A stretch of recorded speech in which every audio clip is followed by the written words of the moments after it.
kadibna waxaa soo galay nin dhowaan geeriyooday allaha u naxariistay oo magaciisa la odhan jiray xaaji aadan afqalooc kolley da'diisu ay dhaaftay 120. xaaji aadan wuxuu eedaynayaa cabdiqays. waxaad arkaysaa in arrintii durba ay yeelatay qiiro iyo jibbo iyo wadaniyad ku saabsan soomaali weyn. xaaji aadan masafadiisan wuxuu u soo bixiyey saluugla. wuxuu yidhi, cabdo way isi seegteen saaxiibkaa hadraawiye, sababtana cadaalaan garan siduu u jeedee, faalladii sirta ahayd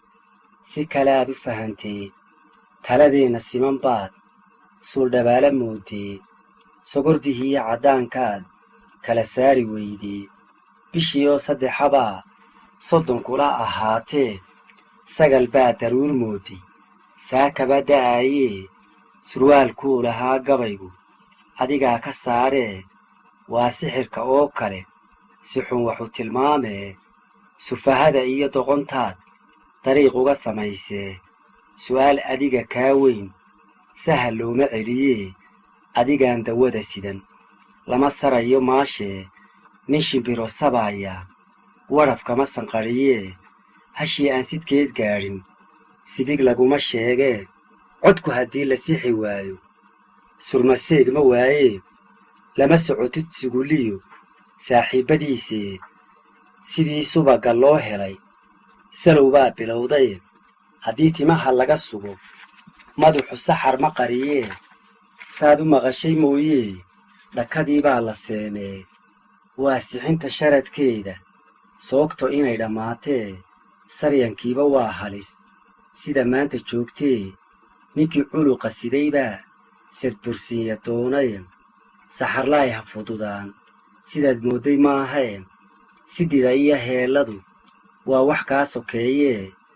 sooyaanka aad tidhi marna samay ma waayine, ka sidaana ma hurdoo soomajeesta weeyee, ma seexane cambara sagal samaday u boodee, sahankeedu wuxuu gaadhay saxalkiiyo mariikhee, subax noolba waxa jooga saacad qudha ma moogee, samrina mayso jeeray suuban u ciyaartee, siciida iyo deeqina sacabka way ka boodiyeen, wuxuu soo sidaa odaygu waa siyaaqadoodee, siinka iyo saadkaad kala saari weydee, ninka soo socdaha celin sarbeeb weeye heestuye, wuu soo socdaa kowdhe waxna wuu sidaa labadhe, saxarlaay ha fududaan sidaad moodday maahee. xaaji aadanna halkaas ayuu heestiisii mariyey.